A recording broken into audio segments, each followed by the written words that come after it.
Joseph Campbell once said, "The privilege of a lifetime is being who you are." And truly, what an honor it is to be you, to have this life, to experience the miracle of it all through your eyes. Every struggle, every triumph, every tear, every belly laugh, everything you have encountered has led you to the seat you're sitting in right now. The late mythologist, lecturer, believed that within us are living stories, many yet to be told. I have always been fascinated with perception. The idea that two people can look at the same thing and see completely different things has sent me on a lifelong journey to unearth some possibilities. I often think about how this happens in our everyday lives. How is it that people can come away with such a distinct difference in interpretation? We see this in unrequited love, in memories shared among siblings, and even in things as simple as color. The dress, the infamous dress, the is it blue and black or gold and white dress. Full-on debates crashed the internet, and people all over the world chimed in to passionately defend their perception. Each side thought the other was absolutely nuts. When it was revealed later that the dress was indeed blue and black, and it was the lighting mixed with the interworkings of the human eye and brain, the camps were still divided. People were still unrelenting and tied to their perceptions. As a facilitator and a professor, I have had the honor of working with thousands of people who work with young people, and they do it because they genuinely love what they do. It's difficult and complex work, and my role has been to help them to embrace their particular style and way of being, and also to build connections with others. One way I do this is by asking them a single question. What is your legacy? And legacy, I don't mean in the traditional sense. It's not in something that they will physically leave behind. It's an idea of sorts. It's in what they see. What do they see as most important for young people to have a successful life? It's a proverb of sorts, an idea passed down as a treasure. And the answers are all different. They're colored by experiences. The answer depends on whose eyes. To give you an idea of the responses, they generally fall into certain categories. For some, they believe knowledge is most important in life. For others, it's the ability to have humor and to embrace life's absurdities. For others, it's the courage to persevere despite constant struggle. And for others, it's the ability and to have compassion. That compassion is actually life's greatest tool. Now, all of these are important as they create a bigger picture. It's just a slight difference in vantage point. Through dialogue, and as we explored the hopes and fears behind each perspective, the motivations became clearer. And they realized not only did they have more in common than they thought, but by being open and inclusive, it made the work that much richer. So, how do you take on another's point of view? Without being mindful, we often get this wrong. We have assumptions of others' motivations and behaviors, and we fill in the blanks, just like the dress, which can lead us into false judgments. Research shows that we're not great at this all the time. We construct our own perceptions based on a variety of factors, including our past experiences.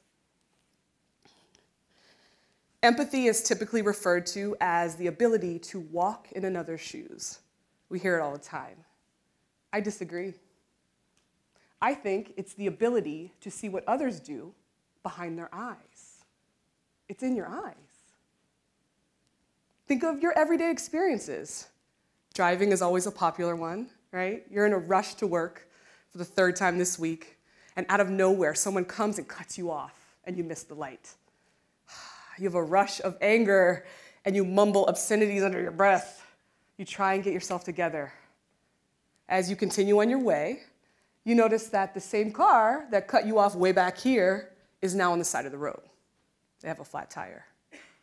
Now, your perception of the driver may have shifted to one of concern or maybe even a little sympathy. Or maybe you just thought it was karma. What if you knew more about the motivations or intentions of the driver?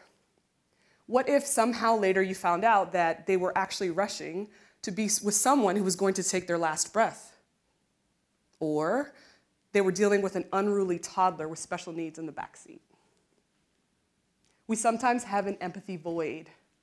We unknowingly seek out and support our own agendas, even in the best of intentions. It's human. We secretly superimpose our own ideas of how the world works, and we are rubbed the wrong way when someone doesn't do what we would do and how we would do it. And this happens everywhere. It happens in the office. It happens in our relationships. It happens in our families. Think of that well-meaning family member that every time you see them, they remind you that that project you're working so hard on is never going to make you any money. And when are you going to get married? Aren't you tired of being alone? It's not that the advice is ill-intended necessarily. It's just that it's their perception of what happiness looks like. What if we had perception intelligence? The ability and the willingness to acknowledge when our perceptions may need shifting and to make that shift. The work of Carl Jung and later Carol Pearson identified patterns of behavior that show up in the movies that we watch and the novels that we read, but also in our everyday lives and the supporting characters we encounter every day. These are called archetypes. Archetypes are a distinct set of motivations and hopes and fears, and they're characterized in a way that it gives us some insight into what it means to be human. Archetypes gives us a platform to explore what others might be seeing, even if it sounds foreign to us. For example, the sage archetype is motivated by seeking knowledge and the truth. The jester archetype is motivated by bringing levity into the now and brings joy in our lives. The warrior archetype is motivated by perseverance and conquering goals.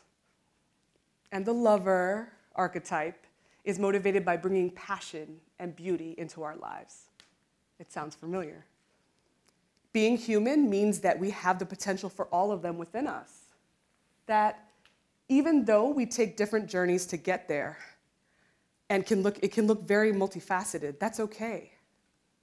A shift in perception then becomes an opportunity for growth, a moment to reflect, the gift of a genuine connection, or an invitation to play. What I've learned from my students is that we have to embrace our own perceptions and share them with others so that we can embrace theirs. By telling our stories, what's behind our eyes, we build bridges of empathy. And by you celebrating who you are and genuinely connecting to the people that are around you and the strangers you have yet to meet, you are also building those bridges. So I'll ask you, what is your legacy? It's not in the wealth that you'll acquire. It's not in anything physical that you'll leave behind. No. It's in your eyes. Thank you.